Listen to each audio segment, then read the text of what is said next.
Hello everyone, and welcome back to another video. I'm the last Warner. Today, we've got Snapshot 21w03a, the first snapshot of the year. In this snapshot, we've got a bunch of glowing new features. Well, actually, in all seriousness, only one of them glows. The other three are just self-illuminating. Normally, I'd only discuss one new feature in these kinds of videos, but because the Glow Squid and Glow Lichen are relatively small features, I'll discuss both of them. First, we have Glow Lichen, which is a new plant that'll spawn in caves. It'll provide some light, but it won't prevent mobs from spawning. Glow Lichen will either spawn by itself, or it'll spawn in a pair, with two of them. Additionally, Glow Lichen can generate underwater and deep oceans, though at this point it's not clear whether or not this is a bug. Glow Lichen is a lot like a vine, where it can be placed on multiple faces of a block, and, also like a vine, multiple Glow Lichen can be placed in a single block. But, unlike a vine, you can actually place Glow Lichen on the top of a block. You can even waterlog Glow Lichen. And, of course, one of Glow Lichen's most interesting properties is that you can actually spread it by bone mealing it. Like this. If you want to farm Glow Lichen, here's some things you'd want to know.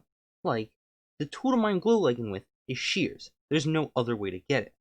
Also, even if you mine 5 Glow Lichen in one block, you'll only able to get 1 Glow Lichen back. Additionally, efficiency does not speed up the speed at which you mine Glow Lichen. And then there's this problem, where if you use bone meal on Glow Lichen, if Glow Lichen can no longer spread anywhere, bone meal will still be used up despite the fact that no new Glow Lichen is being made. With all that said, here's a simple working Glow Lichen farm. The Glow Lichen source is right here, and this dispenser bone meals this Glow Lichen so it spreads in front of this observer here. This observer actually controls the dispenser as it's hooked up to a T flip-flop. So, when the Glow Lichen spreads, the block comes back down, and when you break the Glow Lichen, this block gets pushed back up. Now this is a sticky piston here, and so every other pulse will fire this redstone dust, which will dispense another bone meal, which will give you another Glow Lichen to harvest. You can store bone meal in this chest here, and all Glow Lichen goes down here into this double chest. I also use these slabs here, and this button to stop the spread of Glow Lichen to certain parts of the farm. And since this farm uses an observer to control when the dispenser dispenses bone meal, no bone meal will be lost in this farm. Here's the farm working in action.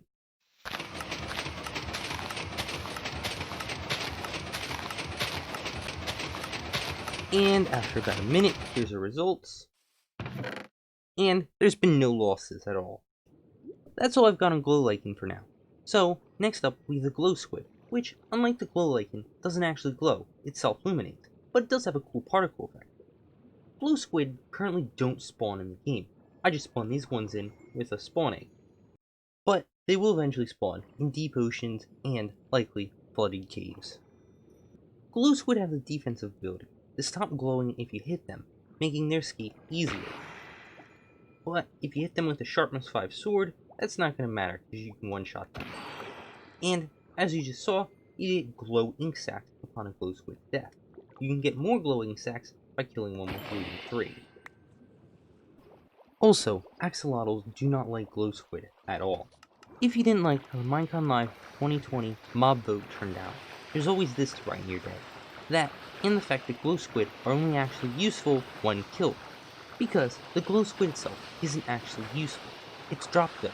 The glowing sac is useful. It's used to craft one new item, and it can be used on sign. If you did like how the mob vote turned out, well, unfortunately, you're still gonna have to kill the Glow Squid if you want the glowing sac. So, what is this new item I was talking about? Well, it's the glow item frame. You can also use glowing sacs on signs. But if I use it right now, you'll notice nothing happens. Even if I dye it a different color, and remove the glowing effect, nothing seems to have changed. But, if I switch the time to night, now that it's night, you'll notice that the item in the glow item frame looks visually brighter than the item in the regular item frame.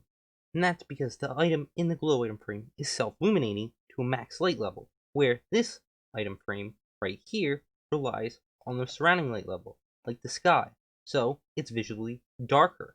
Same thing applies to the sign. If I had the glowing sac to give it a glowing effect, text becomes as bright as it would be if it was at max light level. You'll notice that the text becomes dull again if I use regular ink sac to remove the glowing effect, and the glow effect from the glowing sac works in all text colors except black. Glow item frame is a lot more useful than just being a simple decoration block. You can also use it to illuminate maps. So, if you have one of these blank maps where the whole area was filled in with a single colored block, you'll get this effect here.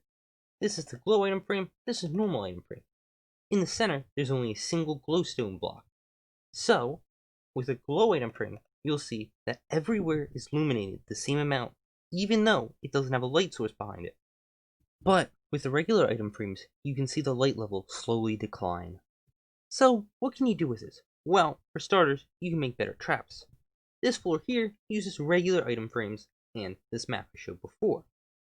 If you see here in the center, there's a dark spot, indicating that there's a pitfall trap right there.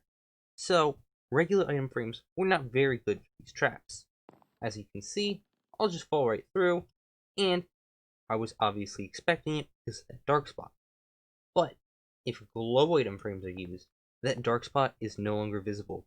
You'll just walk right in and never even know until you've fallen through the floor.